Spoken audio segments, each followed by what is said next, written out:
watching the Original Music Atlanta podcast.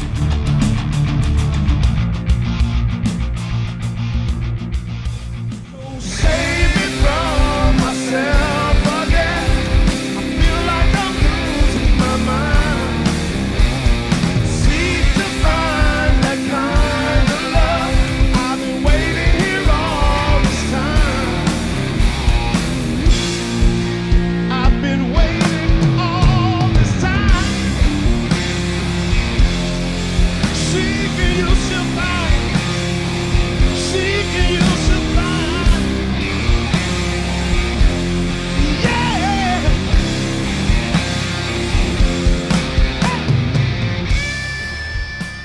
Welcome to Original Music Atlanta podcast, episode 2, with the mighty Hope's Anchor. My boys, Hope's Anchor's in the house. Well, kind of in the house. They're actually virtual. Hey guys, how you guys doing? Good. We're in houses. You are in This houses. is true. That's good. Harry, I'm in my house in Indonesia. I like that house. That's very nice. We got my boy here, Rick Gathman. We're going to be doing a little interview. Hey, fellas. And What up? was wondering, Harry, do you have enough bases behind you? Do you have your bases covered? I do have my bases covered. Does the wife know about all of that? Yeah, There's an occasional count here in the basement, so, which means I have to put things in the garage. Yes, I understand that 100%. Hey, do you have to buy the same color base so that she doesn't recognize?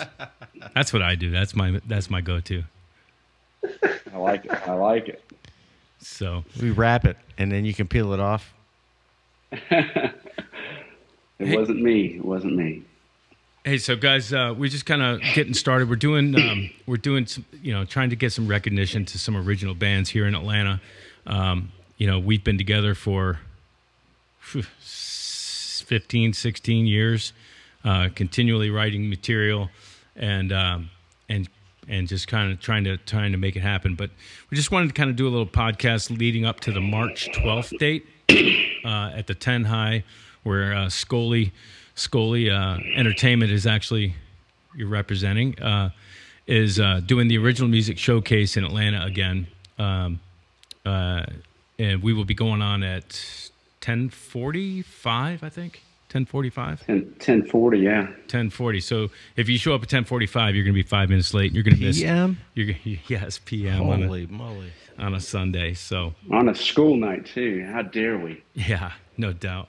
So we just kind of want to do a little podcast talking about what's coming up with that and ask some questions that haven't been asked. Like, Harry, describe our sound and what are our influences and how long have we been a band?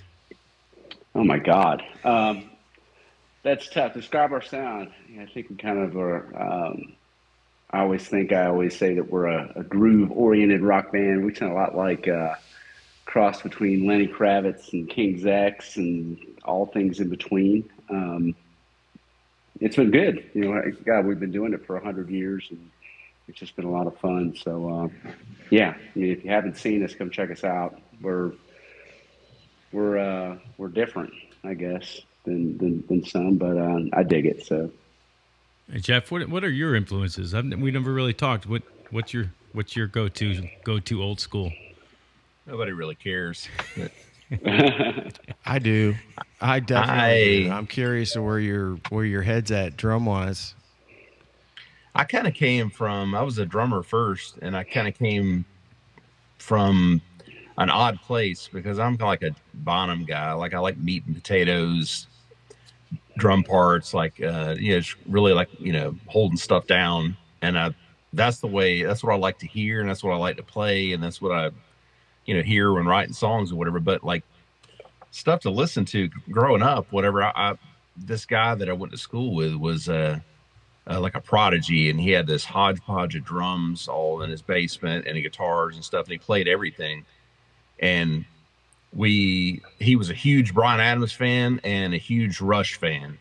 Wow. And so he kind of like took me under his wing and was like, we'd go after school and like shred Rush every day. Was he Canadian? By that, I mean, he would shred Rush. Yeah. All things Canadian, right? All things. Yeah, Canadian. and I would jump in on the Bryan Adams part, but yeah, just stuff like that. Listen to totally different stuff. It's kind of like I have completely different influences than I guess the way I play or the way I like to play. But anywhere. I love Stuart Copeland, but I don't desire to play any of that kind of stuff. But Bonham and that's the same as those me. kind of guys. I think you and I are a lot alike that way, as far as just balls and chunk. Not a whole lot of progressive overplaying. Even though I'm playing with Giza's gone and Ray, it's like if I can add another drummer cymbal or something, yeah, it'll fit somewhere. You're at the mercy of the drum parts written. Yeah, right. Yeah. Exactly. Yeah. Well, it's always up for interpretation. Swift, your background, stuff you listened to as a kid. I mean, like your earliest memories of what maybe your parents were playing on the old. Hey, you remember the old TVs, big consoles that had a record player on top? Did you guys have one of those? Who didn't? My grandma did. Yeah. No, we had the big record player, but I think a lot of our stuff was. I heard a lot of OJs. I heard a lot of. I remember playing "I Want to Be Your Lover" like over and over by Prince, over and over and over. Michael Jackson's "Off the Wall," and then there was some Time in there, which Ray we had the pleasure of opening up for the Time. That was pretty cool. Oh, that's cool. I didn't know that. You remember that at the Tabernacle? I believe we got accused of some wrongdoing there, didn't we? Yeah, we did. Yeah. It wasn't us; it was Blueback. Yeah. Well, but by default, that was us. By default, that was us. But that was a huge deal for me because I always listened to Morris Day at the Time and Prince, and then of course, Little Richard was a big influence. James Brown, and recently in the past 10 years, Doug Pennant has when you guys turned me on to King's X, and I started listening to a lot of that. I love how his vocals just cut through all of that rock, and so for me in this band, I thought to be the same way and just be me and just as you know as a band we don't try to sit down and say, hey, let's write this kind of song. We just kind of get together and somebody start playing a riff and then whatever catch and we write. So we're not fake at what we do. So what you hear our music and those soul vocals and those heavy bass lines and guitars and meat and potatoes on the drums, that's just who we are. So yeah, big pocket. The music, I love it. I think I was on the phone with you the other day and we were talking about that, where it wasn't, my intention wasn't to say that you guys sound like King's X, but if there was to be a King's X tribute band that somebody was asking for, there would be no other people to ask other than you for. I mean, it's and I've heard Living Color a lot. Well, that too, yeah. But you guys are outstanding. To a lot of their stuff, man. Living Color with a crappier drummer. Who was the drummer? Beast, man. Who was the drummer in Living Color? William Calhoun. Yeah, Will Calhoun. Beast. Yeah, I mean, still is. Everybody in that band's a beast. Still is. Yeah. I mean, Doug Wimbish. They're playing stuff they don't even know what they're doing. Skillings was the first one. He was the first bass player. So Muzz was a stud on bass. Yeah, I remember listening to him like, oh my God, what's going on here? Yeah, crazy. I saw them with what's his face at the Roxy on the Stain, that record. Let me tell you a funny story though. I saw them on the Time's Up tour in 1991, and guess who opened for them? Who? King's X. Wow. Oh, imagine that. King's X opened for Living Color, and I was like, oh man, I'm like living the dream here. Yeah, that's a good show. I mean, I remember one of my first times being employed with Little Richard, and he went and did that video, Elvis is Dead, with them. And I didn't really know who they were at the time. Because I don't know how I missed out, but I didn't. And I was like, dang, this is like four black dudes doing like real rock metal. Real rock. Where did this come from? How did I miss it? And it was it was pretty cool. Uh, so that again, those are big influences on me.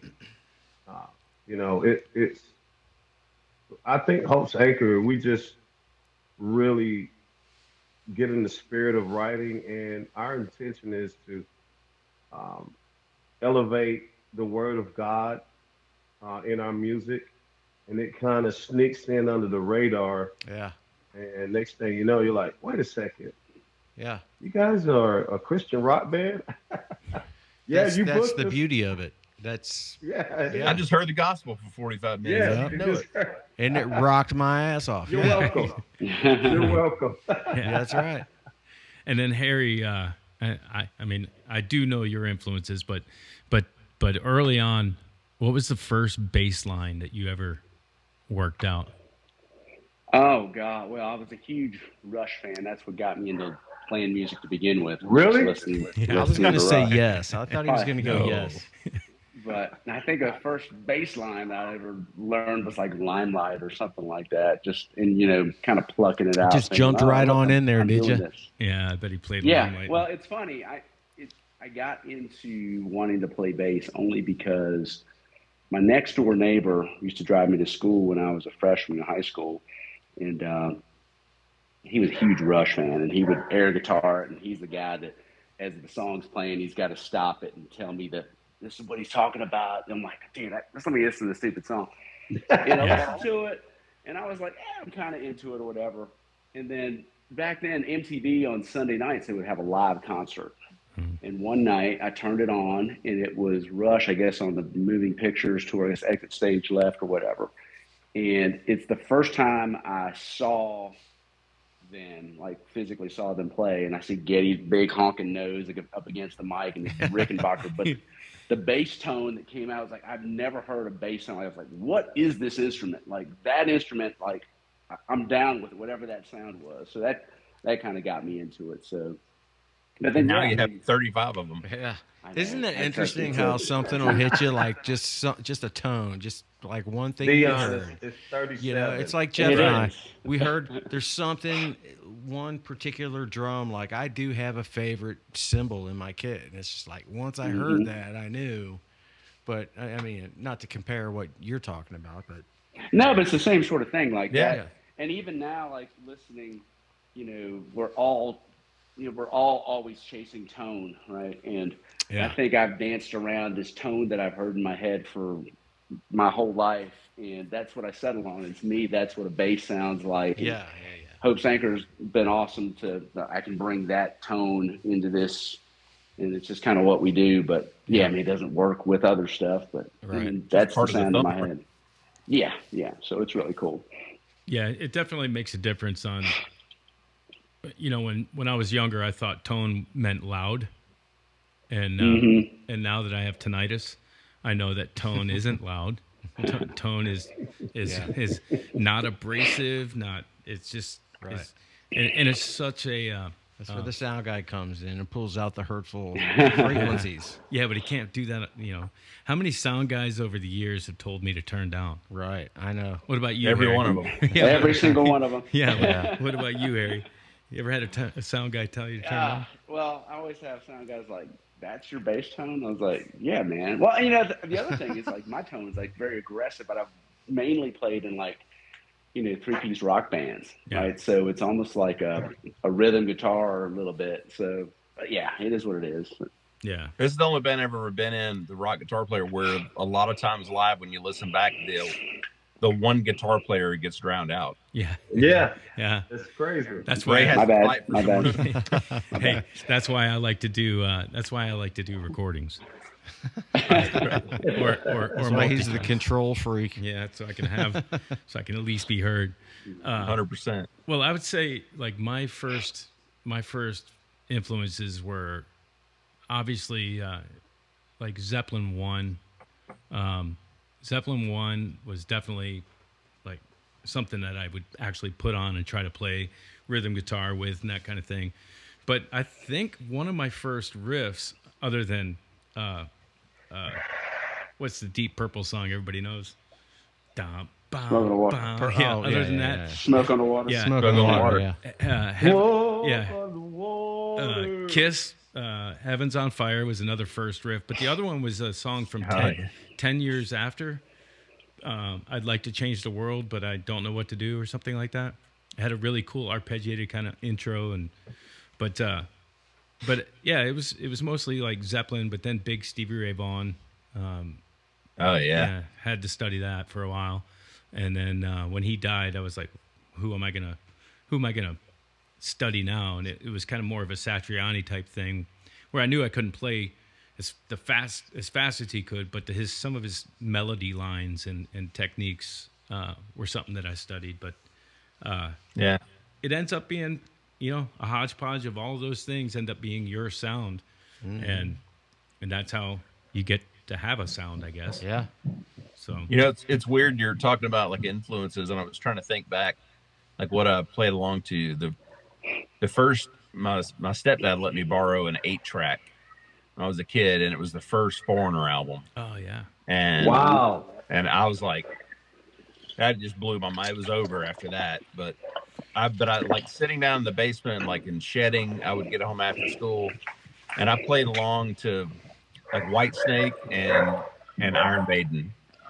So I was like, I want, that was it. Those. So for some reason, how those old are you, Jeff? Then, I mean, I played no. How old are that, you now? That was like 15. What's that? How old are you now? 50. Okay, you're 50. So I just try to get a reference point. Reference on how old everybody is and where we all are musically and what we grew up with. Because I'm with you. I'm like the first Foreigner album was like, it blew me away too. But it's like, Was that Dirty White Boy, or was that? Yep. Yeah. Head Games, maybe. Yep. Head Games. Head man. Games. Yeah. That was one. Head Games. Yeah. So you were back in the shed, or shedding, is what you're saying. I interrupted you. I'm sorry. No, it's fine. I would sit down and play the records. Had a record player, these big round discs. Heck yeah. And with headphones, and I would that's how I learned how to play. I just play along to stuff. But two of the things I remember the most were old Whitesnake.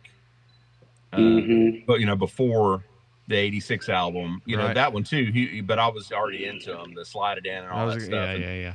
But Iron Maiden, I mean, when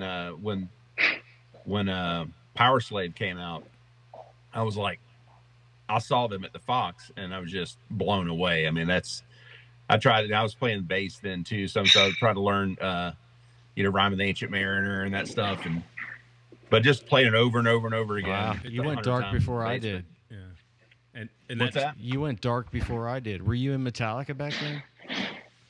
Yeah. Yeah, I wasn't into the Metallica or that early. Yeah.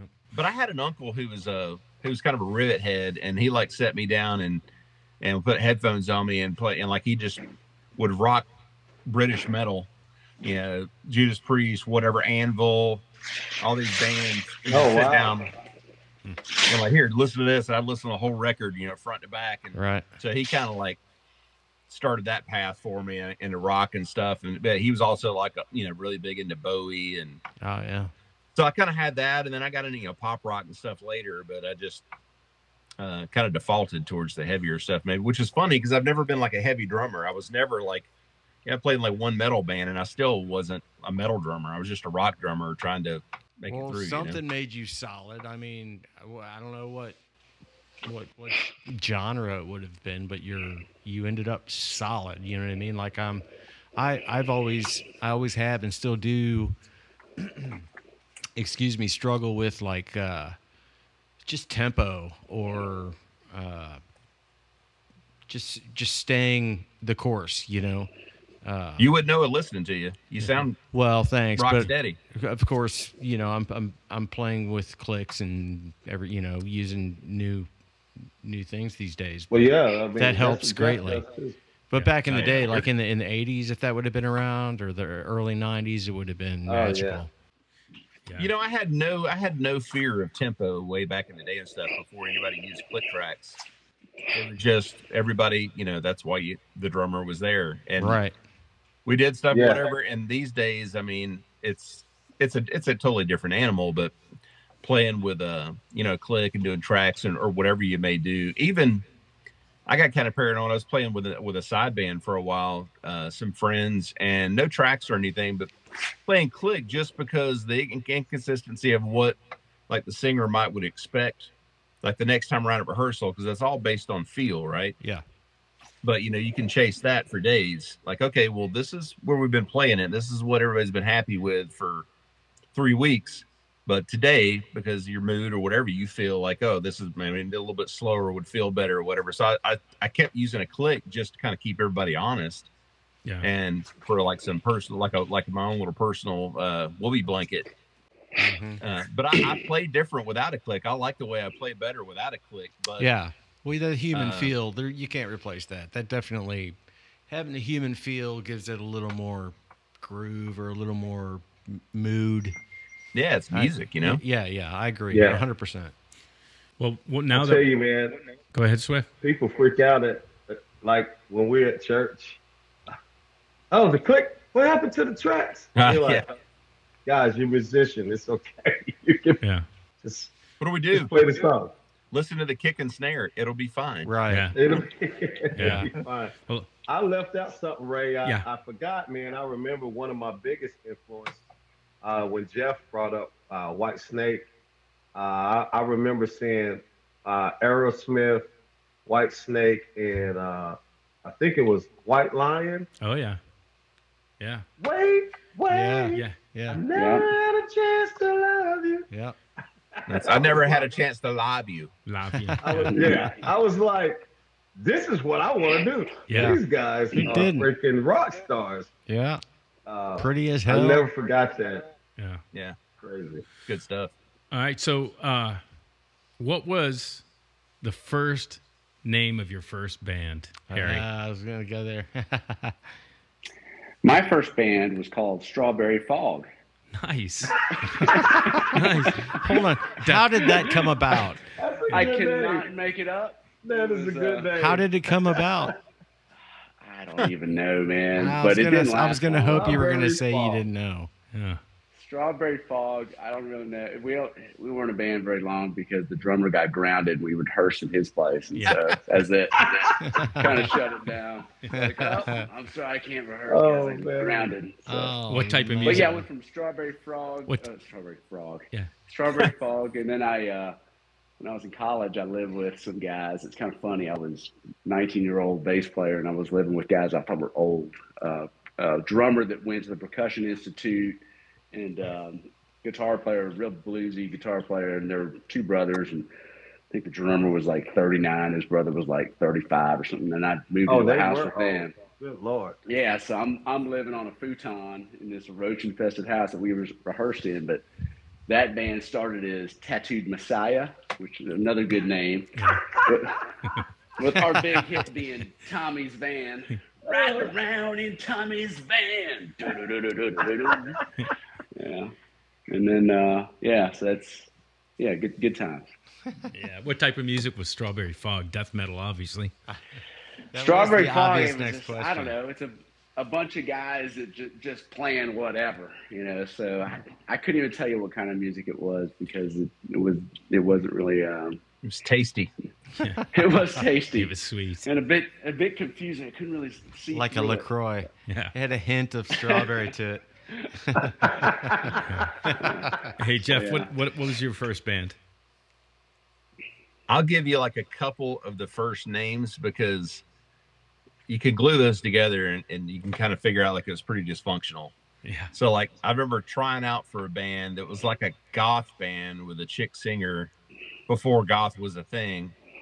And my uncle went with me, the same drummer, and went tried out and got it. It was called Wednesday's Funeral. Oh, nice. I like it. Nice. So then after that, it was Black Dragon. Oh, And that band was all older guys. I was like 16 and they were like in their late 20s, early 30s. And all of them were recovering alcoholics. And that's the band that I told you that I had just joined right after Glenn Hughes had lived there for like several months. and I'm not sure how they got hooked up or whatever, but he lived there while he was getting sober. And was that because they always talked about, Glenn Hughes, Glenn Hughes, Glenn Hughes. And honestly, I really didn't pay attention. Really, I mean, I knew who he was, kind of. God, he's But one of the later on, best. I'm like, oh, wait a minute, Glenn Hughes. Holy lived crap. there. Yeah, I know, right? Yeah. So from there, it took a weird turn. That was like biker rock kind of stuff. Yeah. And then another band called Diamond Angel, No, that makes sense.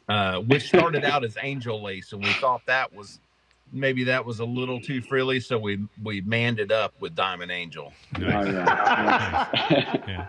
Oh, were all of these original And then bands? that band formed a metal band that was a copy of Pantera, kinda, and it was called the Sewer Rats. Now we're getting somewhere. Yeah, right. Yeah. That brings us up to 91. Yeah. Now, were all these original bands or yeah, I mean, like in the Diamond Angel band, those we had this house gig at this teen club that we played, and they'd bring in, back then they'd play like, Nihilist, and different local bands would come in because he was trying to, make the place blow up a little bit. And so we would play Friday, Saturday nights unless there was like somebody coming in. So we learned, playing 3 or 4 sets a night of, a lot of Kiss. Everybody in the band were big Kiss fans. We played, Kiss, Dokken. Wow. Yeah, just all the 80s rock stuff. But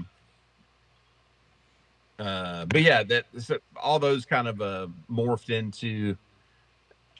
I left those bands, and the next band I was in after that was a buddy of mine met some guys and answered an ad, and they needed a guitar player, and he came in, and they didn't have that, and he got the gig. It was a really good band, and I was like, hey man, he played it over the phone. I was like, they need a drummer, and he was, and he and I had played together for a long time. And he goes, man, their drummer's really good. I was like, oh, that sucks. And a couple weeks later, they had booked a show at the Roxy or whatever. He goes, hey man, he goes, you want to play bass? I'm like, I don't know. I could try it. He goes, no, you can. So we woodshedded for about 2 weeks. I learned how to play bass, and I'd fiddled around with it and could play a little bit, but I hadn't really, played in a band. And so that was my, the next decade or so playing bass, and started playing a little more like mainstream rock stuff. What was the name of that band? Soul House. Okay. And that was in Atlanta as well? That was in Atlanta, and that band went through a whole bunch of changes and then became a band called 2 a.m. Cafe. That's the one I met Jeff, right there. Yeah, we played together with you guys at a few festivals, I think. Yep. And Hard Rock Cafe. Yeah. You played there, and we played St. Patty's Day down at that big festival in Buckhead. Yeah, in Buckhead. That was great times, wasn't it, Jeff? Yeah. Oh my gosh. Woo. The old days. Yeah, no doubt. I'm a Reptile, Rec Room. Yeah. Yep. Yeah. Masquerade, the real one. Was it Buckhead Saloon? CJ's Landing? Yeah. Yeah. What else? We played those together, Ray. Yeah.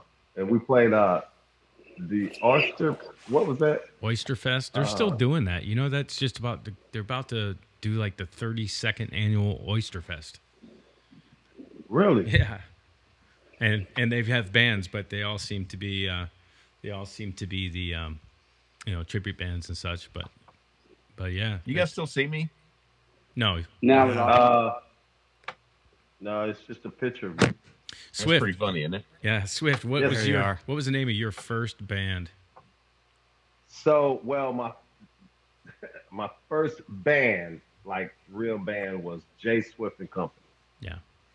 That was my first band, like a real band. But I was in a singing duo, which is not a band. We didn't have a band. We had tracks. But my first band in Atlanta in 92,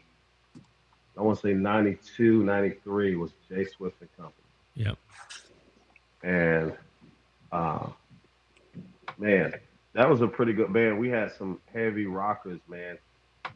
These guys were, like, it seems like I've always had bass players like Harry and this other guy named Jose, and then Casey, and always had really, really, really good bass players and guitar players.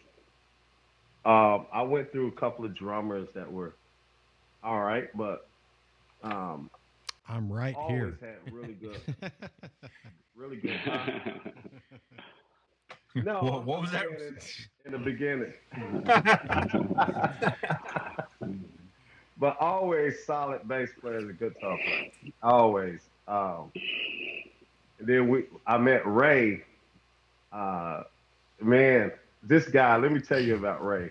So we had this audition in at CJ's Landing actually, because that was like our residential. That was like our house gig for me and Jay. So we landed this house gig without a band. It was crazy. And so we had this audition, and back then you could put stuff in creative loafing and have people come in. This dude comes in. Ray came in. This dude had, I don't even know, he had some chick with him. And he Sexy bought circus. a Yeah. pitcher. Yeah, he bought a pitcher of beer. Set it down. I'm looking at him like, what is going on? He gets up there and he was up against like all these funk guitar players. And he just stayed on this one riff, man. It was just killing it. And then he just starts sucking. And me and Jay was like, this dude right here. Holy cow. Ray used to be really, really funky when he first, not saying you're not now, Right. but he was more like heavy rhythm. Wouldn't you agree, Ray? He Yeah. was really Oh yeah. heavy. I'd play funk on the one chord funk Yeah, for man. an hour. He was one chord funk for an hour. I mean, just in the pocket, man. And I was like blown away by that. But I'll never forget. on Ray that could play. on that story real Go quick. ahead. So like you said, it was I think a creative loafing ad, and and I found it at like, I don't know, responded at like noon, and then I met this girl at like 3:00, and then I was like, hey, I got an audition. You want to go? And she's like, yeah. So it was basically a first date with this girl I didn't even know, and we had like what, three guitar players Yeah. playing at the same time or some craziness. well, it was a cool And- thing. They were doing a cattle call. There had like 4 or 5 drummers in the Yeah. it was on the balcony, patio, right? It was on the patio, yeah. And They we had just like 4 or 5 drummers, 4 drummers, a few bass players. Get it through. and Nope. they would just point at somebody. All right, you're up. You're up. You're up. Yeah. So I figured, all right, I'm just gonna go hold Get your them. stuff and go. Get your stuff. And Ray was just like killing it, man. And man, golly, I still remember like it was yesterday. He was just holding down that funk groove. And we would say stuff like, all right, play some funk, do a solo, all right, go to your hard stuff. And he was just on point on every single thing. And then we met Ray and went out to his house. The first thing we wrote together was this song called Down with G, and it was talking about God. Yeah. I'll never forget that. And Ray was like, yeah, I got a full studio. And we was like, oh, okay. We go out to Ray's house. He had a full studio. Yeah. You know, Ray, you see him now, right? It's essentially the same thing I have now, but it was not. It's nice. Yeah. It was crazy. That dude, man. And it didn't. It turn Ray, out. Ray, can you check your text? Yeah, and it turned out that we gotcha. It turned out that we lived across the street from each other. Like Jay lived, like literally Right, a mile right away. across the street. Yeah, On the mile that's away, crazy. yeah. yeah. So it just worked out. Next thing you know, I found myself in Denmark. It was crazy. Yeah. That was a crazy run. So, Yeah. The world tour. yeah. Let's see. Hey, by the way, everybody has passports, right? I'll have to check my. Just come unrenewed. Yeah, I got to check my renewal there. Yeah. I know, Harry, you got a passport, right? I've got to renew mine, actually. Yeah, everybody mine's needs to expired. renew. Mine's those. good for the next All right, 10 years. that's another subject. Go ahead, Ray. So, now knowing all of you guys, what's the plan with the new record? I really like the stuff that I'm hearing. Where are you going? Where's the end game? Well, To the Ray moon, didn't answer Allison. Ray didn't answer his first band. What was his first band? Oh, Ray's first band? Yeah, my first band. Well, we were hearing about Sexy Circus there, Yeah. which I know. I know the first time I walked in the garage and I met Raymond, there were fuzzy drums all over the place. Yeah. Yeah. There was a drum set with fur on it for sure. Yeah. I remember the fuzzy Marshall in my basement. Oh yeah, Okay. That was Harry witnessed that. Yeah. the cleansing. Yeah. There was like a cleansing that happened there at one point. Yeah. Wasn't quite sure where I was or what was happening Yeah. or what was going to happen, but And I had a dog named Leo that peed on everything, so those drums got it Everything. first. Yeah. So if you brought your equipment over, Jeff, like, oh, he didn't care who you were. He peed on your stuff. Yeah. He didn't care. And then you didn't challenge him because he was a chow Yeah. and A Mao. Was he Malamute. Mao? Yeah. Yeah. He was a big boy. Man, he's a big boy. Yeah. But no, I had What was your first band? I Ray? had gosh, I don't know if I had a band that we just would jam at the house and finally got enough songs together to go and play a college gig in Boone, North Carolina.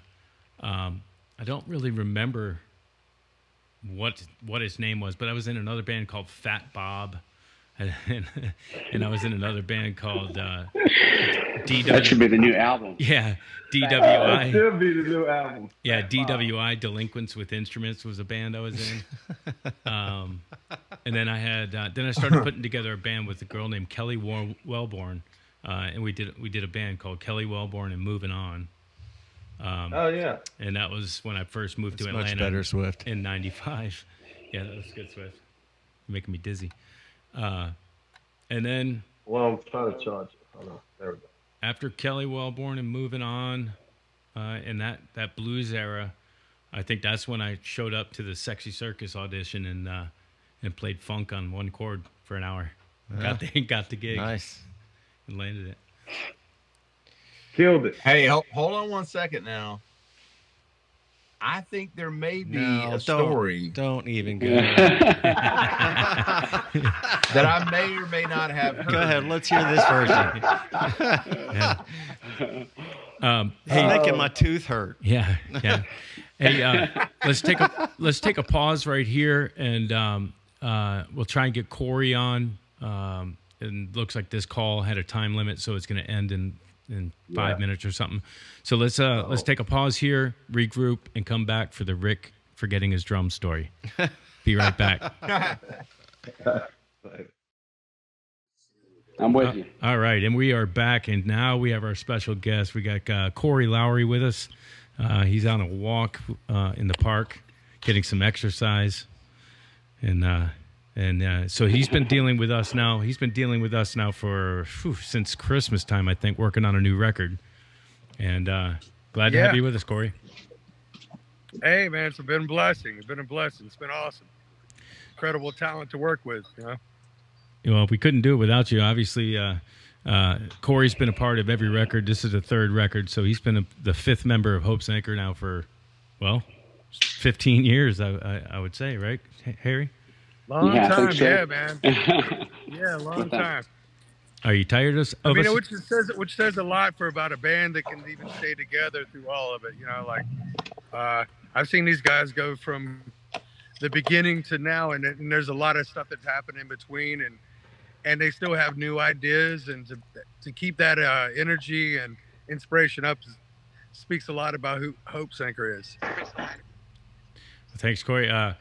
I think this time, we kind of joke that in our text stream that we're called the Scattered Kittens, and I think that Corey's job, but besides producing and engineering and mixing and doing all the magic, is to corral this group of people, which is quite difficult at times.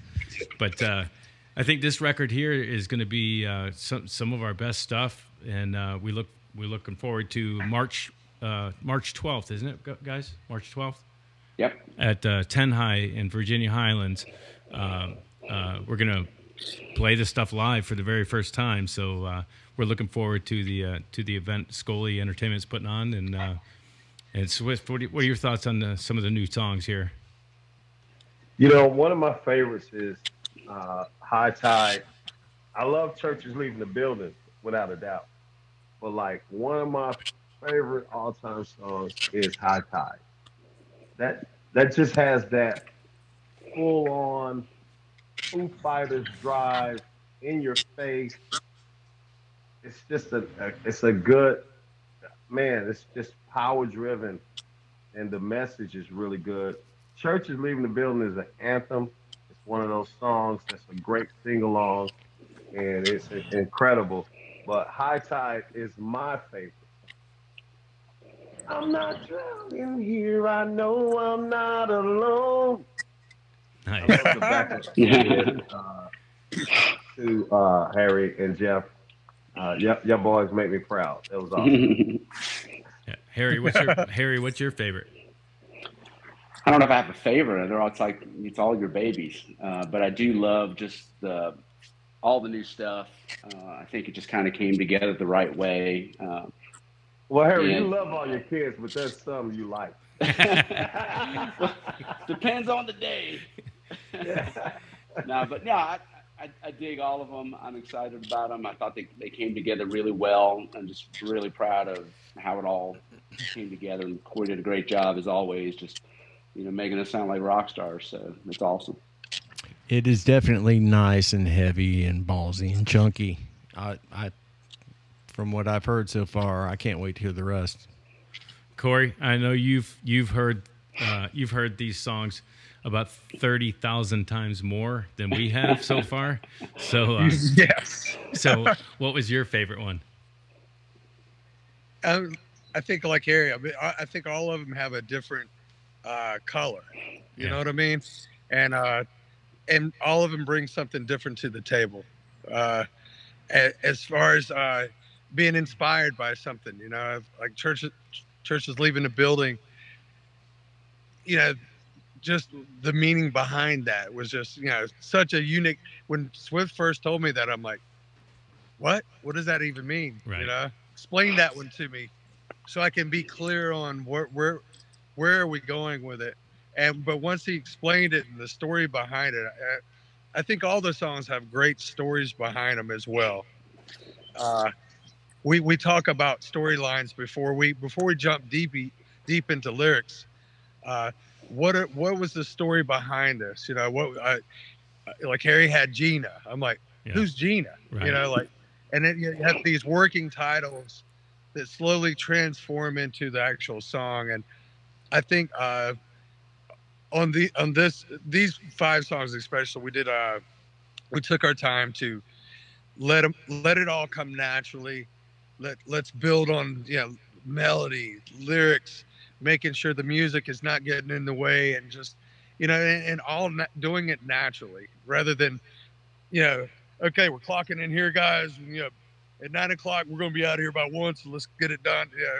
It was a very relaxed, laid back, let the inspiration happen. If it inspired, there was no pressure as far as time on this, so much as if it feels good, let's get involved with it, And everybody was being honest with themselves as well with this group of songs, of what they liked, what they didn't like. Everyone had a voice, so it was important for everyone to be heard as well. Yeah. Well, I found it I ended up coming down with COVID at the beginning of this thing. I had a wrist injury. I couldn't literally not even play guitar when we were brutal. Yeah, comping out the first part of the song, pre-production sessions, and so I was a little bit down because I felt like, man, every time I try to get ready to do this thing, I get an injury or I get sick, and so once it was finally game time and go time, it was exciting to just get in there and bang it out and get pushed. Nobody pushes me as harder than Corey. he's a bigger coach than I am, for a living. But I'd have to say for me, it was a scary time because I literally the first day coming over for pre-production, just checking the music out. I got a guitar player that literally can't even play a G chord, and that was like, what are we doing here, boys? Yeah. Like, what are we stepping into? Yeah, I know. I remember talking to you, Corey. You was like, "Well," I said, "So what's up? What's the plan?" He said, "Well, Ray's dying, and so there's that." Yeah. Well, that just goes to show you it's not on our time. It's on the time that's supposed to be right? But yeah, I'd have to say be the one for me was at first. Yeah, that's a good song. At first, I didn't know about the opening riff, and then I started kind of feeling it. But then the chorus is just, I was like, okay, hook, line, and sinker. Let's go with this one. Yeah, that's a good song too. But okay, I take it back. They're all good. Yeah, they are. Yeah. So, but anyway, we're gonna be unveiling these. We're gonna be unveiling these March 12th at Ten High Atlanta Music Festival. Original music all day, starting at 2:00 in the afternoon. We hit at 10:40 p.m. So that's gonna be a long night, long day of music. Anything else you guys got? Where's Jeff? Nothing. Everybody goes. Yeah, the live shows from you guys. I can't wait to see these songs live. Done an incredible job with the past songs. From back in the Fluttering days, Swift. Back in the 1822. Oh no, Fluttering. Yeah. That's still one of But Ray's like it's favorite songs. Yeah. But like to watch. I've heard all these songs live. To watch them all, how these songs come across live. You guys have always been able to pull it off, and I can't wait to hear these songs come to life in that form. You know what I mean? Yeah, for sure. I think that's what Jeff is actually working on right now. He bailed out of the podcast because he's busy getting ready for a rehearsal for tomorrow night. So yeah, we're chomping at the bit. It's coming. Yeah, no, I'm pumped about singing these live. I'm gonna go down to my studio and get prepared. So we're doing them all, right? And what did we add? I believe 2 hours of shows. You're doing every play. Yeah, I believe we're doing Light Switch. We've added Light Switch. Okay. so an oldie but goodie there. But yeah, so. I know that you have a birthday. Happy birthday again, Corey. Yeah. Turning 28. That's great. Thanks, brother. Man, you look amazing. You do look great for 28. Man, he looks good. That's it. for 27, but who's He counting? looks good for 83, man. I mean, golly. Hey, all I can tell you, boys, is this body has been lived in. Yes. Yes. I have lived in this body for sure. Yes. That's funny. When you go back on the road. Nah, but I Corey, feel blessed, and it was good to we started this thing and then we ended it right at my birthday. It was I did the last mix on my birthday, so Nice. That's awesome, man. Nice. That's a blessing. that was it. What Yeah. Swift was just asking, when do you go back on the road again? I was that's why I was late for this because Oh, okay, I got you. Zoom call my dudes. We're working on music right now, so Yeah. I have to flip hats and take one off and put on another. There you go. Yeah. That's how it goes. And Have y'all already blessed by been to all- Europe? And we've been to Europe so many times that I'm cool with not going to Europe for just. I love Europe, but Me too. they don't have grits or sweet tea. No, at all. None. Yeah. Nah, but Europe's beautiful. It's the whole world's beautiful, man. If it's crazy that people come out and see you play and support you from all over. So that's what we're trying to get done with with Hope Sanker as well. It's just throw your music out there and see if it, and hope that it inspires, because even these songs have been inspiring to me and, you know, and everybody in the band. Yeah. And hopefully that can spread to everyone like it did with us. Yeah, absolutely. Absolutely. Awesome, man. Thank you. All right, guys. Well, I appreciate you guys coming on, and we will see you live on stage on March 12th. And Corey, thank you again for all your help and everything. We couldn't obviously do it without you, brother. It's good talking to you guys. Love you guys, man. All right, love you too, guys. All right, thanks, Corey. Bye. We'll see y'all guys. Peace. Peace.